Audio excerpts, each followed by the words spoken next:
మాకు వింటేజ్ పవన్ కళ్యాణ్ గారిని చూడడం ఇష్టమే. అలా నువ్వు అప్పుడు కొన్ని పార్టీలో కొన్ని సీన్స్ పెట్టేసి అయిపోయింది అనుకుంటే అలా పవన్ కళ్యాణ్ రాజకీయం అని చెప్పి ఇంకా ఎందుకు అలా రుద్దుతూ ఉంటారు? సినిమా అంతా టీ గ్లాసే పెట్టావు. అది ఈ సినిమానా పార్టీ మీటింగా? నువ్వు చేసిన ఫస్ట్ తప్పేంటంటే గబ్బర్ సింగ్ని మళ్ళీ రీమేక్ చేసిన మంచిగా ఆడుతుండేది కదా. రాజేంద్ర ప్రసాద్ గారు చెప్పినట్టు అక్కడక్కడ కొన్ని సీన్స్ పెట్టేసావు కదా నువ్వు. హాయ్ అందరికీ నమస్కారం, welcome back to our channel Balu reports. నేను మీ బాలుని.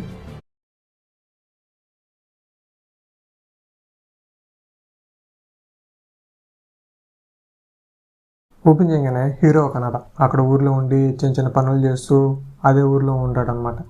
అదే ఊర్లో ఒక టీచర్ పని చేస్తూ ఉంటారు.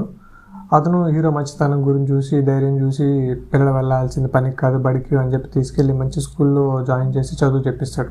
ఆ టీచర్కి ఉత్తమ టీచర్ అవార్డు వస్తే అది ఇవ్వడానికి సీఎం వచ్చి నువ్వు ఇంకా టీచర్గా వద్దు పాలిటిక్స్లోకి రా అని చెప్పి వెళ్ళిపోతాడు. అది నచ్చి ఇంకా సేవ చేయాలని చెప్పి టీచర్ కూడా హైదరాబాద్కి వెళ్ళి పాలిటిక్స్లో జాయిన్ అయ్యి సీఎం అవుతాడు.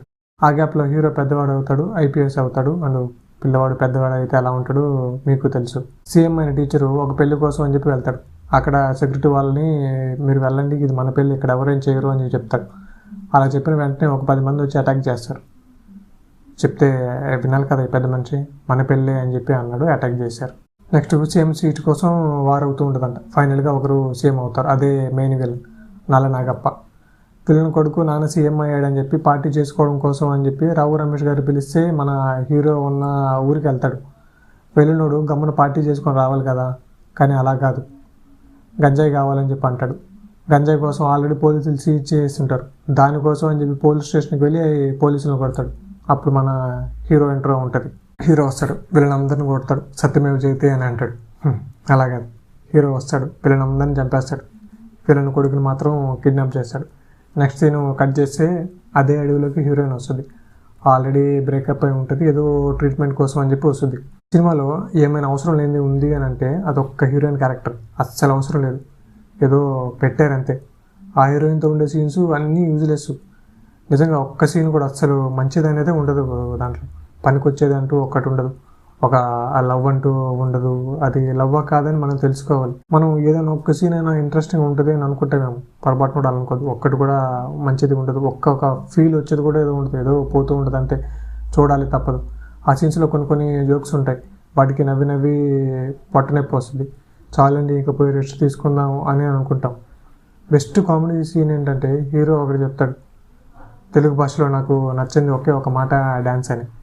పక్కన ఉన్న క్యారెక్టరు అది ఇంగ్లీష్ అని చెప్తాడు. అది జోకు, అదే జోకు.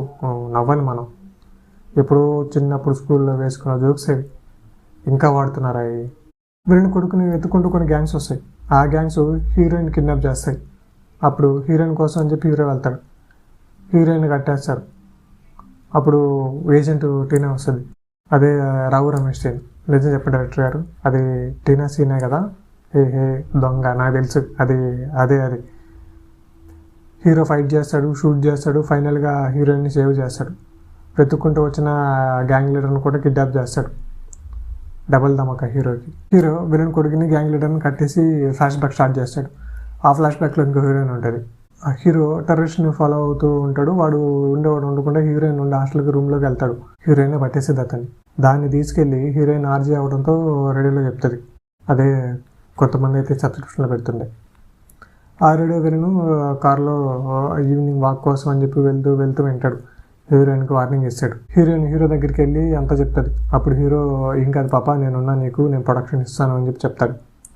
సో హీరోయిన్ ప్రొడక్షన్ ఇచ్చే టైంలో వీళ్ళను వార్నింగ్ ఇచ్చిన టైంకి మధ్య వీళ్ళ లవ్ స్టోరీ ఉంటుంది.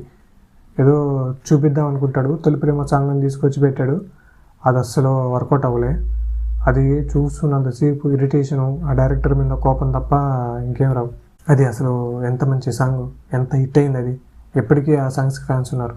బాలు స్వప్న మధ్య ఉండే ఆ కెమిస్ట్రీ సీన్ ఎంత బాగా వచ్చింది. తొలి ప్రేమ రిలీజ్ అయితే ఆ సాంగ్ కోసం పోయిన వాళ్ళు కూడా ఉన్నారు. అలాంటి దాన్ని దానికంటే నువ్వు రీమేక్ తీసుకోవడమే బెటర్ తెలుసా. ఎందుకు అంత ఇబ్బంది పడతావు ఒరిజినల్ తీయడానికి? రాజేంద్ర ప్రసాద్ గారు చెప్పినట్టు అక్కడక్కడ సీన్స్ పెడుతున్నారు కదా. విజేంద్ర ప్రసాద్ గారు చెప్పినట్టు అక్కడక్కడ ఆయన సినిమాలను కొన్ని సీన్స్ పెట్టి తీసేస్తే మంచి హిట్ అయిపోతుంది అని చెప్పాడు. దాన్ని ఇంత సీరియస్గా ఫాలో అయిపోతూ ఉన్నారు మీరు. నువ్వు తీసిన సినిమా నీకైనా నచ్చిందా? ఒక్క సీన్ అయినా బాగుందా? అసలు ఒకవేళ హీరో ఎలివేషన్ సీన్ బాగుంది అనుకునే లేపో దాని ముందు సీను తర్వాత సీను ఏదో ఒకటి పాడు చేసి ఉంటావు. అప్పుడెప్పుడు ఆచార్య ఇంటర్వ్యూలో చెప్పావు వాడి వెనక అంతమంది ఉన్నారనే ధైర్యం వాడికేనంటే లేదు, వాళ్ళకే వాడు వాళ్ళ ముందున్నాడని ధైర్యం అని. అసలు అప్పుడు చెప్పింది ఈ స్టోరీ గురించేనా? దీనేనా నువ్వు సినిమాగా తీద్దాం అనుకుంది? నువ్వు తీసిందే లాగ్, మళ్ళీ మధ్య మధ్యలో ఇలాంటివి వస్తే అది ఇంకా లాగ్ అవుతుంది. ఇప్పుడు తీసిన సినిమా నెలలో పాడు చేసావు, అక్కడితో ఆగొచ్చు కదా, గమ్మున ఉండొచ్చు కదా. ఆల్రెడీ హిట్ అయిన సినిమాను పాడు చేసావు. నువ్వు హ్యాపీ కదా? నువ్వు హ్యాపీయే నాకు తెలుసు. నెక్స్ట్ సీను హీరోయిన్ బ్యాంగిల్ కోసం అని చెప్పి బయటకు వస్తుంది. వార్నింగ్ ఇచ్చిన విలను హీరోయిన్ చంపడానికి వస్తాడు. అప్పుడు హీరో అక్కడికి వస్తాడు. సో హీరో వాడిని చంపేస్తాడు. నెక్స్ట్ సీను విలను కొడుకుని కిడ్నాప్ చేసి స్టోరీ చెప్తుంటాడు కదా, వాడికి అన్న ఉంటాడు. వాడు హీరోతో గొడవపడి హీరోయిన్ని చంపాలని చెప్పి వెళ్ళి హీరోయిన్ ఫ్రెండ్ని చంపేస్తాడు. ఆ కోపంలో వాడిని అరెస్ట్ చేయడానికే అని చెప్పి హీరో వెళ్తాడు. అక్కడ ఒక డైలాగ్ ఉంటుంది, నేను వాడికి పుట్టానా వాడు నాకు పుట్టాడా అర్థం కావడం లేదని. నాకు మైండ్ పోయింది లోపల ఆ డైలాగ్ వినగానే. దన్నవరా దూతా నీకు. ఆ సీన్లోని వాడిని చంపేస్తాడు. నెక్స్ట్ హీరోయిన్ భయంతో ఉండలేక వాళ్ళ ఊరికి వెళ్తుంది అనమాట. హీరోయిన్ వాళ్ళ తాత హీరో దగ్గరికి వస్తాడు, అంతా చెప్తాడు. నెక్స్ట్ వాళ్ళ పెళ్ళి ఫిక్స్ అవుతుంది. ఆ పెళ్ళికి సీఎం వస్తాడు. ఇది మన పిల్లరా, సెక్యూరిటీ వద్దు అని అంటాడు. అటాక్ అవుతుంది. ఇదంతా విలను రెండో కొడుకు మారుతాడని చెప్పి హీరో అనుకుంటాడు, కానీ వాడు మారడు. అన్నీ తెలిసి ఎంత చెప్పినా నీకు అర్థం కాదురా అని చెప్పి హీరోయే వాడిని చంపేస్తాడు. మెయిన్ విలన్ని సైనైడ్ ఇచ్చి చంపేస్తాడు. నెక్స్ట్ సీన్లో హీరో సీఎం దగ్గరికి వెళ్తాడు. సినిమా ఎండ్ అవుతుంది. మూవీలో కొన్ని నెగిటివ్ ఏంటంటే లాస్ట్ ఎండింగ్లో ఒక డైలాగ్ ఉంటుంది, నువ్వు ప్రజాసేవ కోసం పాలిటిక్స్కి రావాలి అని. అసలు ఏమైనా బ్రెయిన్ ఉందా? పవన్ కళ్యాణ్ గారు ఆల్రెడీ పార్టీ పెట్టి 1కి 2 సార్లు పోటీ చేశారు, ఓడిపోయారు. ఇప్పుడు ఒక స్టేట్కి డిప్యూటీ సీఎంగా మంచిగా పనిచేస్తున్నారు. అది తెలుసు కదా. నువ్వు మళ్ళీ ఇప్పుడు పాలిటిక్స్లోకి రావాలి, సేవ చేయాలని చెప్పేసావేంటి? ఏమైనా అర్థం ఉందా నీకు? ఇంకా రుద్దకండి జనాలపైన. డిప్యూటీ సీఎంగా పవన్ కళ్యాణ్ గారు మంచిగా పనులు చేస్తున్నారు. కళ్యాణ్ గారు ఏం పనులు చేస్తున్నారు? ఆయన తీసుకున్న మినిస్ట్రీస్ గురించి ఎంత తెలుసుకుంటున్నాడు, ఏ వాటి గురించి ఇంకా తెలుసుకుంటూ ఉన్నాడు, దేని గురించి ఇంకా ఎక్కువ కష్టపడుతున్నాడు అని అందరికీ తెలుసు. ఇంకా రుద్దకండి, వద్దు. జనాలకి మీరు చేసే దానివల్ల చూసి ఒక స్టేజ్లో విసుగు వచ్చేస్తుంది. అక్కడ వరకు రానివద్దు. ఫ్యాన్స్ అయినా జనరల్ ఆడియన్స్ అయినా సినిమాకి ఎందుకు వస్తారు? ఖాళీగా ఉన్నామనో డబ్బులు ఎక్కువయ్యో రారు. వాళ్ళకి ఇష్టమైన హీరోను, వాళ్ళు అభిమానించే వ్యక్తిని ఆ పెద్ద స్క్రీన్లో చూడడానికే వస్తారు. సో వాళ్ళకున్న టెన్షన్స్ అన్ని మర్చిపోవాలని చెప్పి హీరోయిన్ చూడాలని చెప్పి వస్తారు. మీరు ఆ సినిమాలో కూడా అవే పెడుతూ ఉన్నారు. సినిమా అంతా టిగ్లాస్ పెట్టాం. మనం అనుకుందాం ఒక ఫ్యామిలీ, పాలిటిక్స్ గురించి ఇంట్రెస్ట్ లేని ఫ్యామిలీ, కళ్యాణ్ గారు అంటే ఇష్టం ఉండి సినిమాకి వచ్చారనుకో, పదే పాలిటిక్స్ రుద్దుతూ ఉంటే ఆ ఫ్యామిలీ ఎలా ఫీల్ అవుతుంది? సినిమా మీద ఇంట్రెస్ట్ పోతుంది. పవన్ కళ్యాణ్ గారు అంటే ఇష్టం పోతుంది. ఆయన బయట ఎలానో పార్టీ మీటింగ్లు పెడుతున్నారు, అవి మంచిగా సక్సెస్ అవుతున్నాయి. అవి చాలు కదా, మళ్ళీ చూసే సినిమాలు కూడా పెట్టాలా? రేపు బయట ఏమైనా జరిగితే అపోజిషన్ పార్టీ ఫస్ట్ మాట్లాడే మాట పని చేయడం లేదు, సినిమాలు తీసుకుంటున్నారా అని.